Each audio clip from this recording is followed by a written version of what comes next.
Yes, we are live now. Hello, friends. This is Ibrahim, and welcomes to Angel Institutes. Dear friends, today I just discuss about a topic that is the gel electrophoresis. What is the gel electrophoresis? Gel electrophoresis एक ऐसी प्रक्रिया है जिसमें हम लोग jail का use करके हम लोग सेपरेट करते हैं डिफरेंट मटेरियल को। सबसे पहला ही स्टेप होता है जेल स्लैब को तैयार करना। हम लोग करते क्या है एक्चुअली में कि जो एग्रो जेल होता है उसको वेट कर लेते हैं एक पर्टिकुलर मटेरियल्स को उसको इसमें रख करके, और इसमें रखने के बाद हम लोग करते क्या है कि TAE और TBE जो सॉल्यूशन होता है एक प्रॉपर अमाउंट में हम लोग क्या करते हैं कि एग्रो जेल में मिक्स करते हैं। ये बहुत ही क्रिटिकल स्टेज होता है कि जिसमें हम लोग दोनों को हम लोग क्या करते हैं मिक्स कर लेते हैं। मिक्स करने के पश्चात क्या होता है कि चूंकि वो घुल नहीं पाता है तो उसको हम लोग क्या करते हैं कि एक इनक्यूबेटर चेंबर में ला करके उसे गर्म कर देते हैं। गर्म करते ही जो एग्रो जो होता है वो बन जेल में पूरा का पूरा घुल जाता है। घुलने के पश्चात करते क्या है हम लोग कि ये जो एग्रो जेल घुला हुआ है उसको 55 डिग्री सेल्सियस पे रख देते हैं। जो एग्रो जेल घुला हुआ है उसको कितने डिग्री सेल्सियस पे रख देते हैं? 55 डिग्री सेल्सियस पे रख देते हैं। और रखने के बाद से ये हम लोग सेपरेशन करते हैं। सेपरेशन करने के लिए एक ट्यूब का फॉर्मेशन करते हैं। इसमें की तरफ एनोड और इधर की तरफ कैथोड लगाए रहते हैं और एक कॉम्ब होता है, इस कॉम्ब को इसके अंदर लगा देते हैं। लगाने के पश्चात जो हमारा जेल जो स्लैब है वो इधर उधर ना बह जाए इसके लिए दोनों तरफ क्लावर लगा देते हैं। ये होता है जो हमने ऑलरेडी बना करके रखा हुआ है जो 55 डिग्री सेल्सियस पे एग्रोज, उसको हम लोग करते क्या है कि इसको इसमें मिलाना रहता है। लेकिन मिलाने से पहले हम लोग क्या करते हैं इसके अंदर इथेरियम ब्रोमाइड को मिक्स करते हैं। इथेरियम ब्रोमाइड वास्तव में बहुत ही टॉक्सिक मटेरियल होता है, इसीलिए इसको हम लोग इसमें हम लोग करने का प्रयास करते हैं। इथेरियम ब्रोमाइड को हम लोग इसमें मिक्स करते हैं और मिक्स करने के क्योंकि ये बहुत ज्यादा टॉक्सिक होता है इसीलिए हम एक पार्टिकुलर चेंबर में करते हैं। वास्तव में इथेरियम ब्रोमाइड होता क्या है कि इथेरियम ब्रोमाइड एक प्रकार का ऐसे कह लो कलर है जो कि डीएनए को विजुअल करता है। कब? अल्ट्रावायलेट रेडिएशन के द्वारा।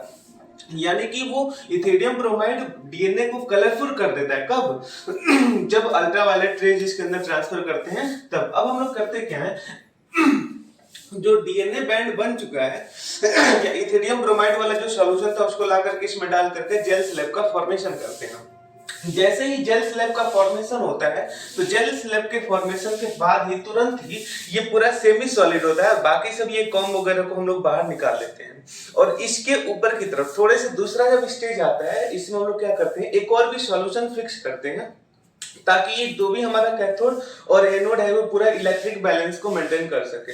उसके बाद से हमारा ये सैंपल होता है। सैंपल ABCD हम लोग करते हैं। सैंपल का प्रिपरेशन कर लेते हैं। सैंपल प्रिपरेशन के बाद से जो भी ये मदर है, ये फादर है, ये उसके चिल्ड्रंस हैं, तो इस तरीके के सैंपल को प्रिपरेशन कर लेते हैं। सैंपल प्रिपरेशन करने में उसमें याद रखिएगा ये दोनों कलर को हम लोग मिक्स कर देते हैं। मिक्स करने के बाद से अलग अलग सैंपल को लेकर के इसमें सैंपल में अलग अलग तरीके के, जैसे मान लीजिए 1 2 3, तो ये तीनों जो इंडिविजुअल है उन लोगों का डीएनए को हम लोग क्या करते हैं यहाँ पे ला करके रख लेते हैं। फिर हम लोग करते क्या है कि इस सैंपल्स को जो हमने ये स्लैब बनाया हुआ है इस स्लैब के अंदर जो लोडर होता है, डीएनए लोडर होता है, वो अलग अलग फ्रेगमेंट साइज ऑफ डीएनए को क्या करता है कैरी करता है। जैसे देखिए ये फर्स्ट वाला सैंपल है, इसको उठा करके हम लोग फर्स्ट वाले में डालेंगे। वैसे ये आपका सेकेंड थर्ड फोर्थ दिखाई दे रहा है, तो इसको हम लोग क्या करते हैं अलग अलग जगहों पे अलग अलग ट्यूब में हम लोग डालने का काम करते हैं। यदि इस क्रम में देखा जाए तो जैसे ही हम लोग लोडर में डीएनए यानी अपने सैंपल को लोड करते हैं तो ये हमारा जो सैंपल होता है डीएनए का बैंड होता है बहुत तेजी के साथ इसके ऊपर मूव करता है। इसको ढक देते हैं ताकि कोई बाहर के माइक्रोब्स इसके ऊपर ना आ जाए। यहाँ पे इलेक्ट्रिकल चार्ज डेवलप कर देते हैं। हमारा डीएनए क्या होता है माइनस चार्ज का होता है और जैसे ही डीएनए को लोड करते हैं और इलेक्ट्रिकल चार्ज डेवलप करते हैं तो ये माइनस से पॉजिटिव की तरफ मूव करता है। डीएनए माइनस चार्ज क्यों होता है? क्योंकि इसमें फास्फेट के पास माइनस होता है ऑक्सीजन के पास, और ये डीएनए जो है बहुत तेजी के साथ इसके ऊपर मूव करते हैं। कहां से? निगेटिव से पॉजिटिव एंड के तरफ। क्योंकि यहाँ पे ये फर्स्ट बात है चार्ज की, लेकिन सेकंड है साइज की बात। ये साइज होता है ना, डिफरेंट साइज के जो डीएनए मॉलिक्यूल होते हैं वो डिफरेंट साइज से इसके ऊपर, जैसे बड़ा वाला ऊपर होगा, छोटा वाला क्या होगा नीचे होगा, ऐसे ऐसे करके इसके ऊपर क्या होता है मूवमेंट होता है। जैसे स्मॉलर फ्रेगमेंट नीचे होगा और लार्जेस्ट फ्रेगमेंट क्या होगा ऊपर होगा। अब हम लोग करते क्या है कि ये जो डीएनए का बैंड जो मूवमेंट हो रहा है, माइग्रेशन हो रहा है, इस माइग्रेशन को पूरा डीएनए के स्लैब की सहायता, पूरा जो डीएनए का स्लैब है इसमें से हम लोग निकालते हैं, निकाल करके ले जाकर के अल्ट्रा वायलेट रेज पे कंप्यूटर की सहायता से इसको देखने का प्रयास करते हैं। जैसे इसको लेकर के गए और ले जाने के बाद से यहाँ पे देखिएगा ये कंप्यूटर है, ये यूवी रेडिएशन का ट्यूब है। इस यूवी रेडिएशन में इस स्लैब को डाल देते हैं और डालने के बाद से जो हमारे जैसे इसको ऑन करेंगे तो इसका जो सेपरेशन बैंड होगा कंप्यूटर पे हमको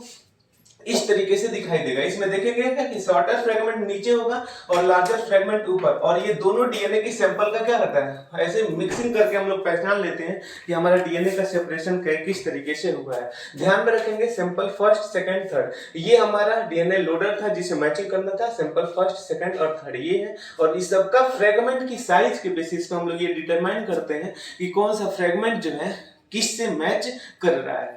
इस तरीके से हम लोग क्या करते हैं, पूरा एक जेल इलेक्ट्रोफोरेसिस की सहायता से एक डीएनए को फ्रेगमेंट की डीएनए का जो फ्रेगमेंट होता है वो अलग अलग सेपरेट कर लेते हैं। आई होप यहाँ तक आपको सारी चीजें समझ में आई होंगी। ऐसे ही आपको और भी वीडियो चाहिए तो हम आपको बहुत जल्दी प्रोवाइड करते रहेंगे। Thank you so much.